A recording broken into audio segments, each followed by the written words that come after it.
Everyone, Dave Dubeau here with another episode of the Property Profits Real Estate Podcast. Today, zooming in via Pennsylvania. Is that right, MC? Pennsylvania? That's correct. Via South Africa and several points in between. We've got MC Laubscher, who is a real estate investor. He's an educator. He's an all-around great guy who's really big into educating people on financial freedom, creating passive income, creating cash flow. He's the founder of the Cashflow Ninja, an amazing podcaster. In fact, I had the pleasure of being interviewed by him just earlier on today. So MC, welcome to the show. Glad to have you. Thank you so much for having me on. Yeah, man. So how does a guy from South Africa end up in Pennsylvania doing real estate stuff and all sorts of other cool stuff and just living the American dream and having a great time? How did that happen in a nutshell? Yeah, so I actually came to the United States. I traveled quite a bit after university, but I ended up playing in a rugby league, believe it or not, in the United States, which was great. I was a young guy with a sense of humor, sense of adventure, and a suitcase and a duffel bag, and jumped on a plane and played in the league and traveled around in the United States. And while I was doing that and pursuing a career in rugby, I came across a book that a lot of your listeners might be familiar with, Robert Kiyosaki's book, Rich Dad, Poor Dad. I started reading that, and that really opened my eyes to the opportunities available. And I became a student. So, when most guys were playing video games on the road, because we traveled a lot and flew to a lot of great places and cities and so forth, I just jumped into books and just try to educate myself as much as possible on this different world that I didn't even know existed. And I realized that I had a great opportunity to do that because, as I mentioned, I was playing rugby, I was traveling a lot, and there was a lot of downtime. So I try to invest a lot in myself and my financial education during those times. And then I took action. I took action and bought real estate shortly after reading that book, actually.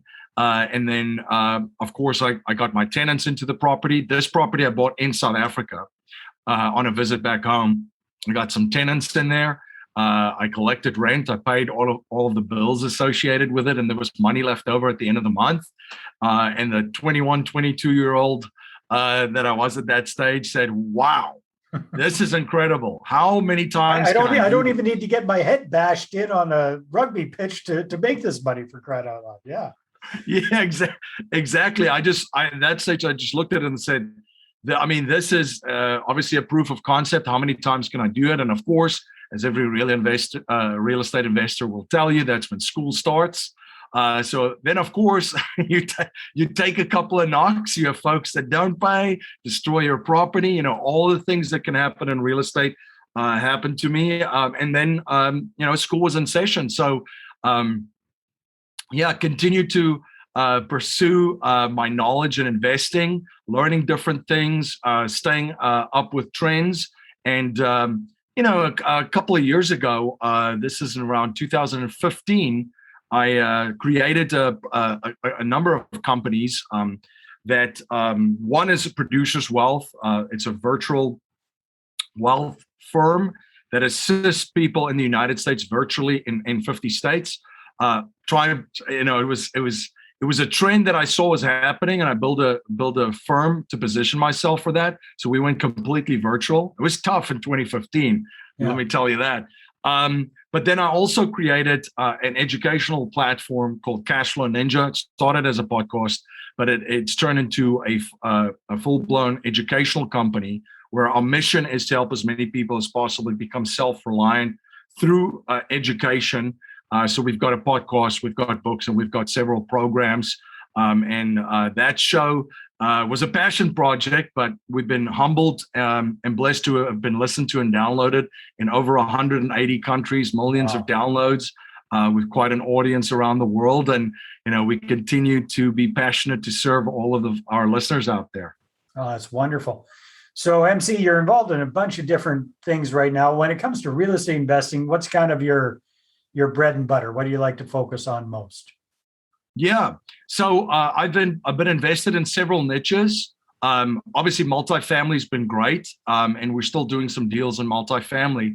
But one thing that been particular very passionate about of late is actually a niche, which I mean, if you had told me about it, I should get involved in this years ago, I would have thought you're crazy. But it's actually a niche inside of historic resort properties. A Historic very resort. specific niche, yes. So Resort. I've got a partner, which is a great operator, which we locate and find historic trophy resorts with a certain size close to major markets. And then we implement and execute a business plan on it, which involves the renovation, restoring the property, reviving the soul, as my partner would refer to it to. And then we implement and execute a business based on weddings. And, like I said, this would be something that I would kind of roll my eyes if you would have approached me with it.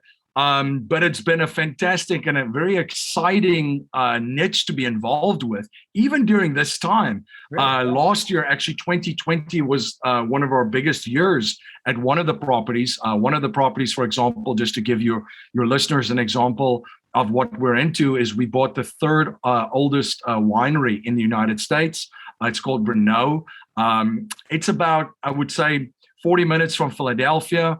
Close to Atlantic City, pretty close to New York. So you're close to major markets. Yeah. It's a very historic property with a lot of history.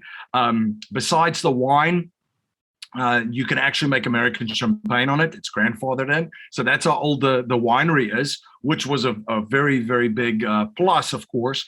But a lot of mystique, a lot of character, great brand. I mean, you had a lot of the mobsters back in the day spend their times on that farm. Actually, one of the characters, I don't know if your listeners might be familiar with the TV show Boardwalk Empire. Yeah.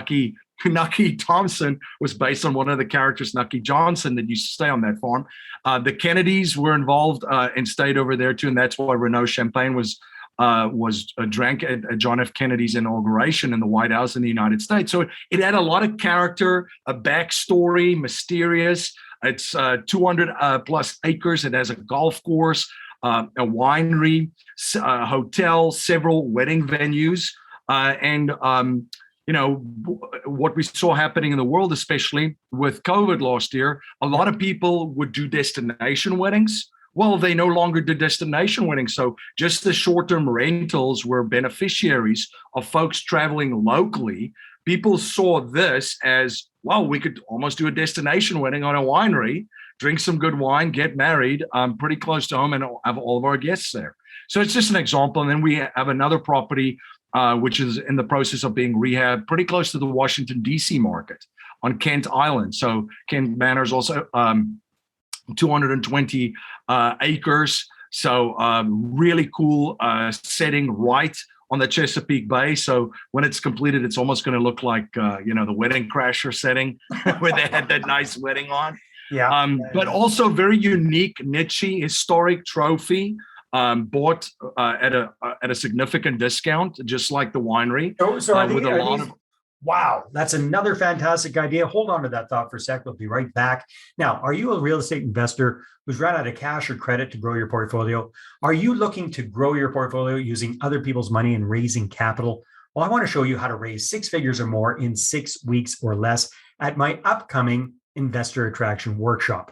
You can get your ticket and find out all about it at investorattractionworkshop.com. We're going to spend a full day taking a deep dive into this roadmap that I've used to raise millions for my deals, and I've helped other people just like you cumulatively raise hundreds and hundreds of millions of dollars for their deals as well. So again, you can check that out at investorattractionworkshop.com. And as a loyal listener to the podcast, you'll get 50% off your ticket when you use the discount code podcast. That's right, discount code podcast at investorattractionworkshop.com.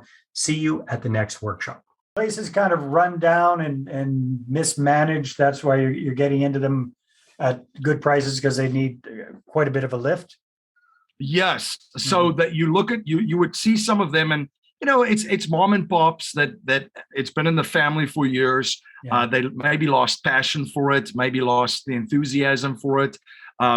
They have a business plan that's not functioning well, and we know that what we can do is take it over, restore and revive the soul of the property, and bring in a different business plan based on weddings. Because the nice thing is, when you establish cash flow just through the weddings that are selling, and believe it or not, people are still getting married and they're still spending a lot of money on weddings.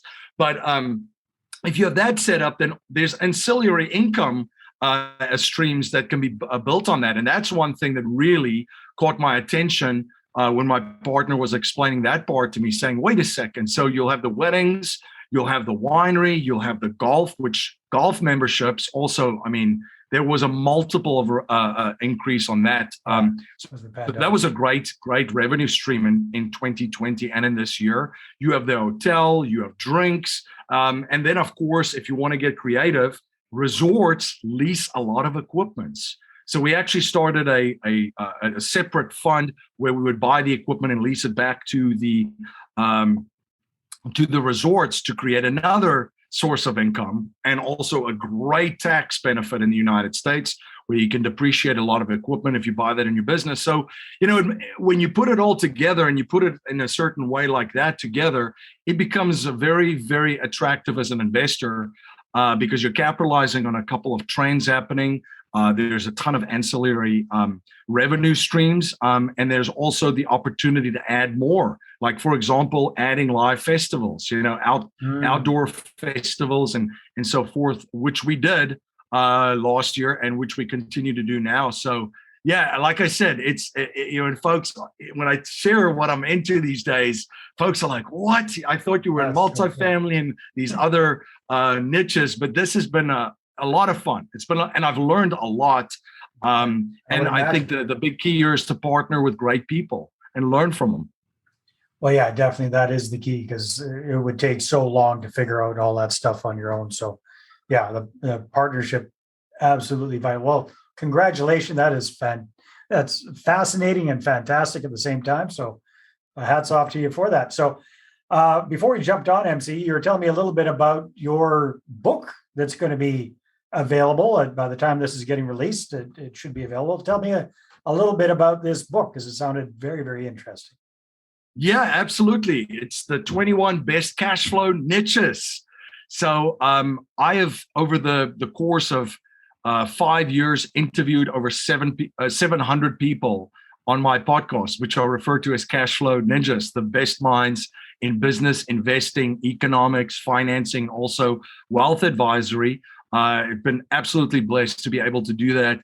And there's a couple of questions that always pop up when folks speak to me. They say, MC, you've interviewed all these people, and it's a pretty broad show from a topic perspective too. We cover real estate, we cover business, we cover paper assets, we cover commodities, we cover cryptocurrencies and blockchain investing.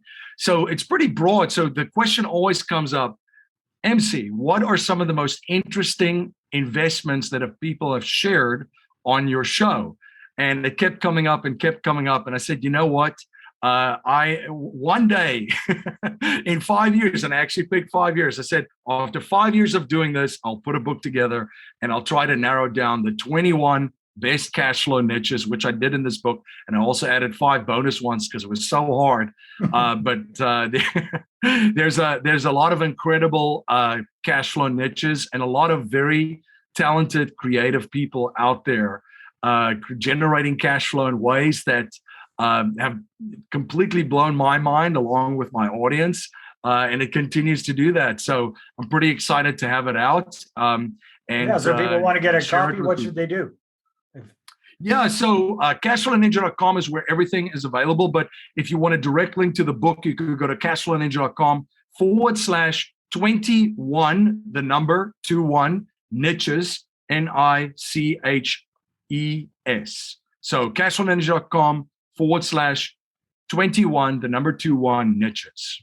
Oh, that's fantastic. And I hope you included your new niche in there as well as one of those 21 or 26, I guess, with the 5 bonus ones in there. Yeah, it's in there. It's in there. We cover that It's and I share more about that too, because it's it's quite interesting stuff. But yes, it's in there, and there is a ton of really interesting real estate niches in there. There's a couple of interesting commodities. There's really some interesting things that we cover and talk about in there. Oh, that's fascinating. I look forward to getting a copy of the book myself, because always fascinated by cash flow, that's for sure. So MC, time flies when we're having fun. Thank you very, very much for sharing your insight and this very unique niche that you've gotten involved in with real estate investing with, what do you call it again? With historical, what do you call it? What's the label that you put? Yeah, so it's historic trophy resorts. Historic so trophy it's resorts. It's historic, and it's historic, and it has to be a trophy, something with that's attractive, a great brand, a great history, a soul, and a resort, and close to major markets. So historic trophy resorts. That is wonderful. All right, everybody, and check everything out that MC's up to, because he's up to a lot of different stuff. And again, cashflowninja.com. I think you're at the time we're recording this, over 750 episodes recorded. So hats off to you, because I think the average podcast lasts for 7 episodes or 9 episodes or something like that. So, wow. All right, my friend. Thank you so much. It's been a lot of fun. Thank you so much for having me on. My pleasure. All right, everybody, take care. We'll see you on the next episode. Bye-bye.